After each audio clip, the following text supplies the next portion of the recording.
Bienvenue dans les capsules vidéo de formation active.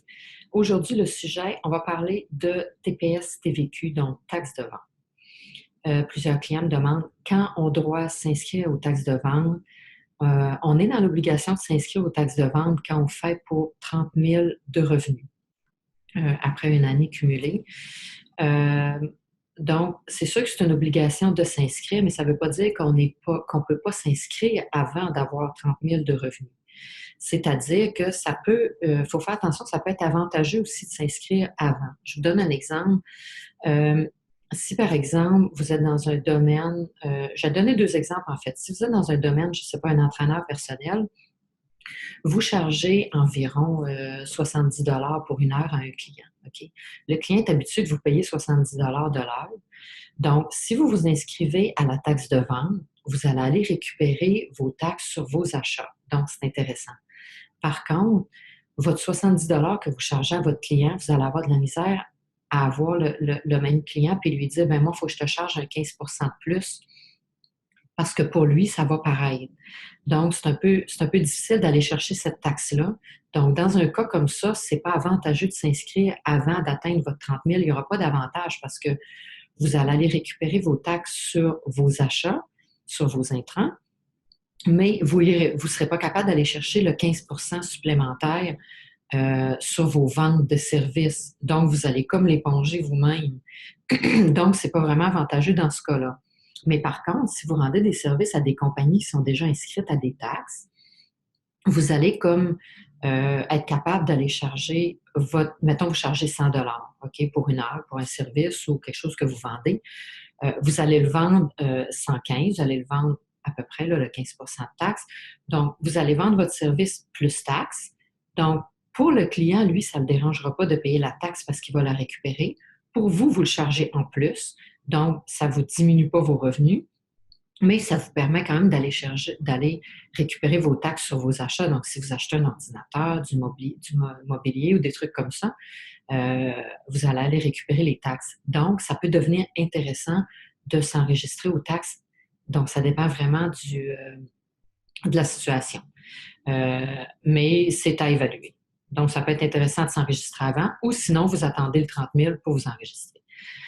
Comment vous enregistrer aux taxes? C'est simple. C'est un formulaire qui s'appelle le LM1. Si vous faites sur Google LM1, Revenu Québec, il va apparaître. Il est facile à compléter. Toute l'information est facile. Le seul truc qu'ils peuvent vous demander, c'est votre période de remise de taxes.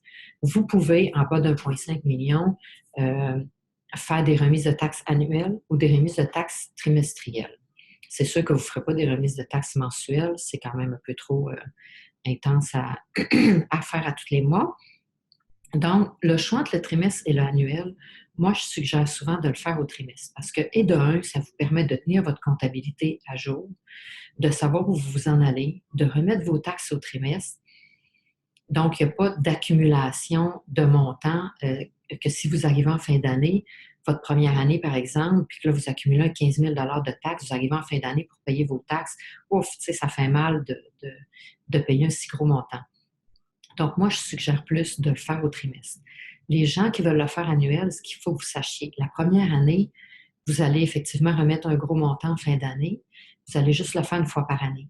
Mais par la suite, le gouvernement va vous demander de faire des acomptes provisionnels sur vos taxes de vente. Donc, ce qui veut dire, vous allez faire votre déclaration de taxes une fois par année, mais vous allez quand même devoir payer à chaque trimestre vos taxes un peu en avance. Donc, il n'y a pas vraiment d'avantage du côté cash flow. Puis en plus, vous faites juste votre comptabilité comme une fois par année, probablement parce que vous n'avez pas de taxes à faire au trimestre. Donc, moi, je suggère fortement de le faire au trimestre, mais vous avez quand même le choix de le produire annuellement. Ensuite, ce qu'il faut que vous sachiez, il y a aussi la méthode rapide que vous pouvez choisir.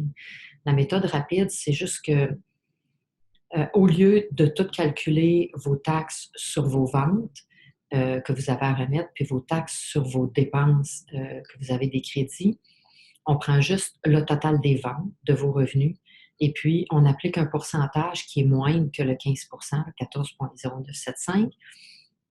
De ce montant-là, vous n'avez pas à calculer les crédits de taxes pour intrants sur les dépenses. C'est pour ça que ça s'appelle la méthode rapide, dans le sens que tout ce que vous avez à savoir, c'est vos revenus, et puis on applique un pourcentage. Donc ça, oui, c'est rapide. Ça peut être plus avantageux quand vous avez moins de dépenses qu'une autre personne. Souvent, quand on a un petit peu plus de dépenses, la méthode plus longue est plus avantageuse. Il y a une façon de le calculer sur le site de Revenu Québec. Il y a un calculateur. Donc, on peut faire le calcul pour voir qu'est-ce qui est le plus avantageux dans votre cas. C'est sûr que la personne va choisir ce qui est le plus avantageux. Mais n'oubliez pas qu'en méthode rapide, c'est une méthode rapide toute l'année, mais votre comptabilité de dépenses n'est pas faite. Donc, c'est peut-être bien aussi quand même de la faire au trimestre et de ne pas attendre en fin d'année pour remettre tout ça comptable parce que probablement que ça ne vous tentera pas de le faire comme tel. Je pense que ça fait le tour un peu pour les taxes de vente. N'oubliez pas, les taxes de vente, c'est géré par Revenu Québec. Donc, la TPS, la TVQ sont remises, mais tout est fait sur un formulaire à Revenu Québec. Et puis, eux s'arrangent avec le reste. Donc, vous avez juste un gouvernement à dealer avec. Vous n'avez pas à vous occuper de Revenu Canada pour les taxes de vente.